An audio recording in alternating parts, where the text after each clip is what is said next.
In today's video, I am going to be showing you how to make this amazing African snack called ching ching. When you hear Christmas, there is no way you won't hear ching ching because this is the perfect snack for this festive period. This is a no-fail recipe and it's so crunchy and tastes extremely good. Stay tuned to the end. I will be sharing you some interesting tips on how to make your chin chin perfect.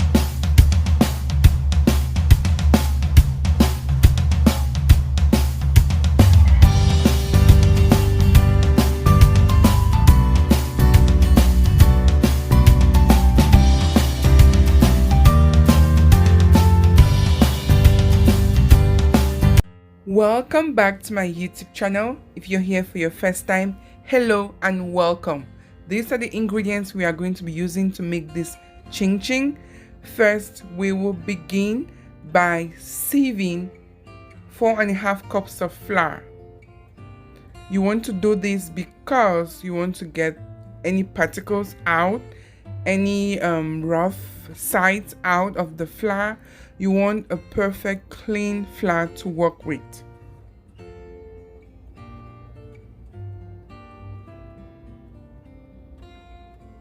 Once that is done,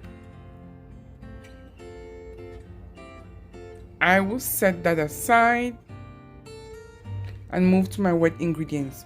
1 cup evaporated milk. This is the best milk for chin chin. 2 eggs. A 3/4 cup sugar.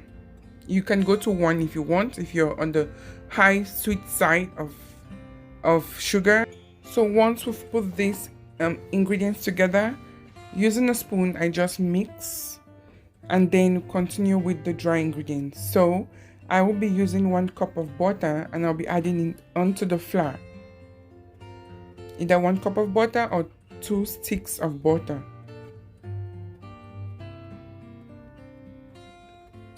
I wash my hands, so I'll be using my hands to mix the butter and the flour to get a fine feel.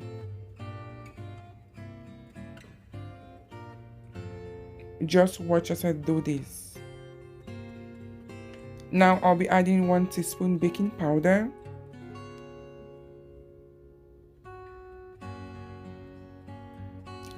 1 teaspoon nutmeg,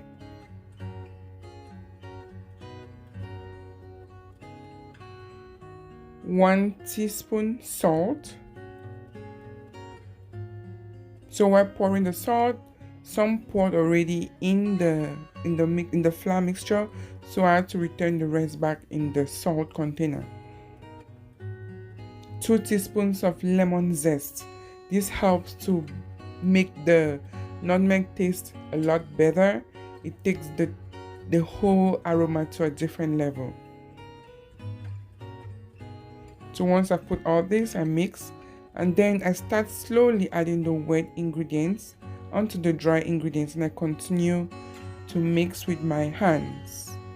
This takes a lot of effort and some time, so you want to be patient at this point.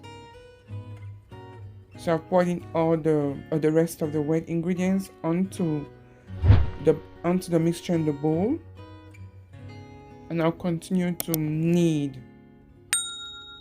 This is called kneading. You want to get a perfect consistency. So as I continue to knead, I also add some flour just to dust around to help me to knead better.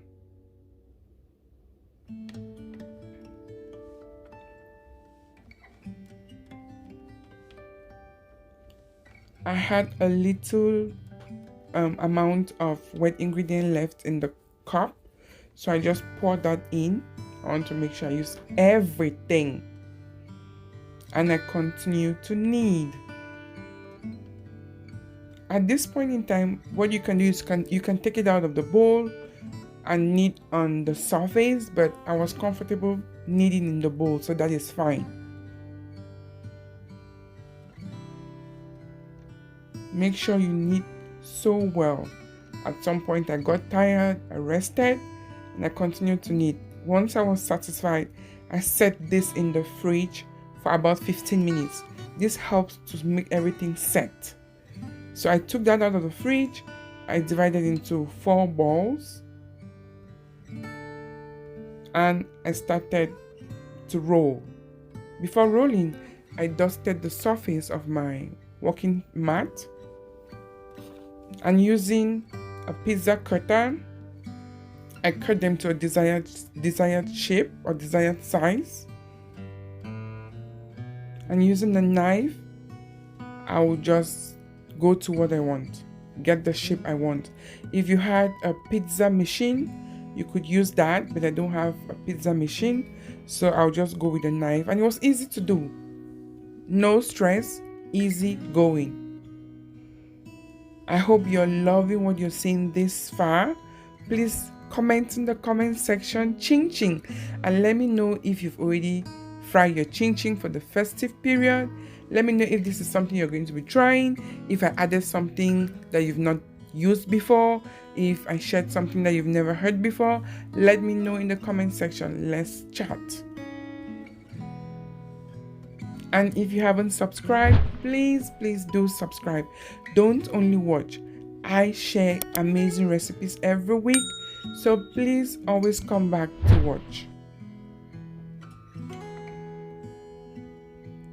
I know I usually post videos on Friday, but because Christmas is very much around the corner, I want you to have this recipe on time so you can make your own Christmas chin chin.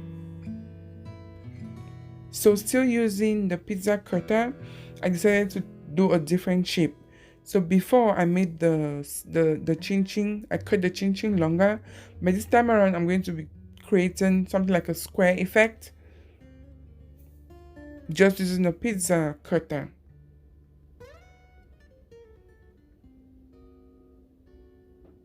So yep, continue to watch as I do this. And also, when I was done with each tray, after filling it in each tray I put it back in the refrigerator. Again, this helps to make the chin chin set, and is going to help to reduce the foaming while frying the chin chin.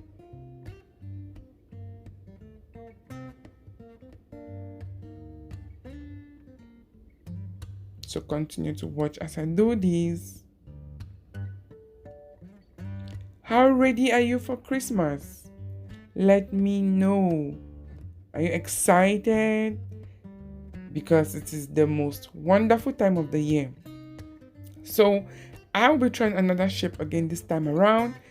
Growing up back home, this was the best way we used to make chin chin. Kind of do something like a wrap. So just watch as I do this. This brought so much memory, and I believe it's going to bring back much memories from some of you watching. It's easy going. You just wrap it over, and that's it. Just creating something different, creating different shapes.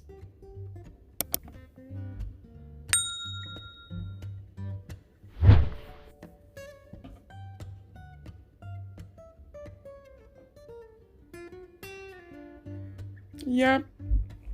Continue to watch as I do this. I also made some chin chin that I was going to bake. Not everybody likes the oil. Not everybody is high on oil. So you can also bake your chin chin and it's going to taste so good and come out so good.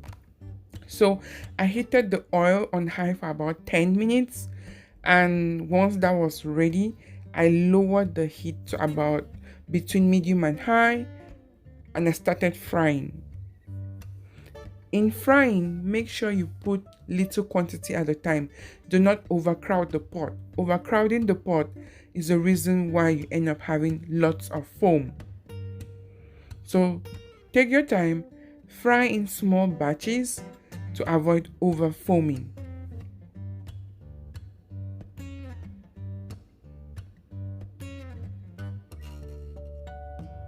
Look at that. Don't just like what you see. Continue to fry, continue to turn And once it gets to golden brown, you can take it out. You see?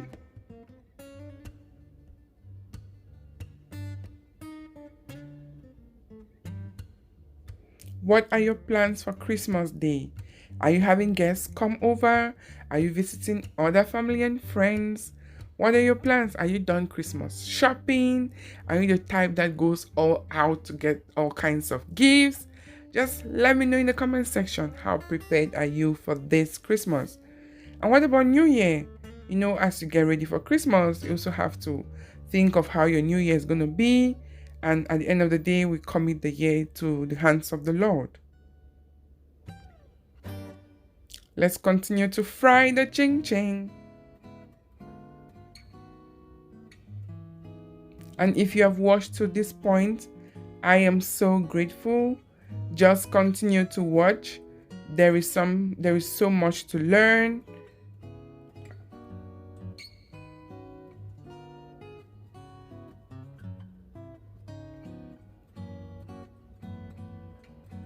Now I'll be frying the interesting style that I made. Now we learned from back home.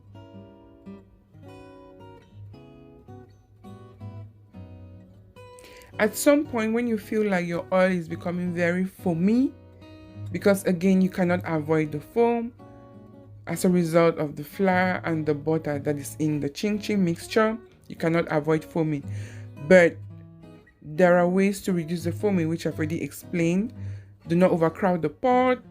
Once you get to your desired shapes of your chin chin, you set it in the fridge. You keep it in the fridge to set.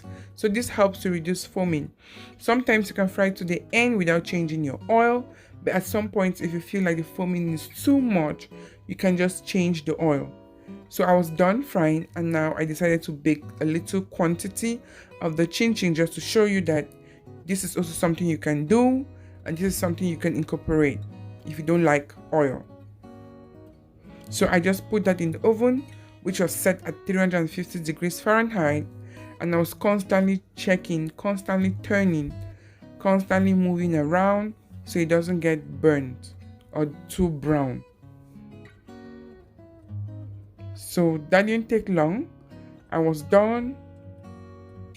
I had a perfect color, and that the one in the small bowl is the baked chin chin, and the one in the tray is the fried chin chin. Don't you like what you see? So tasteful and crunchy. I left that overnight to completely cool down, and early in the morning I poured it in the containers.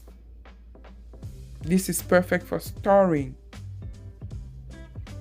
I hope you enjoyed the video. I hope you learned a thing or two, and I'm hoping you're going to be frying your own chin chin too. Please check the link above to watch the video I made last week, and don't forget, life can get really bitter. Make chin chin, eat chin chin to make it sweet. See you next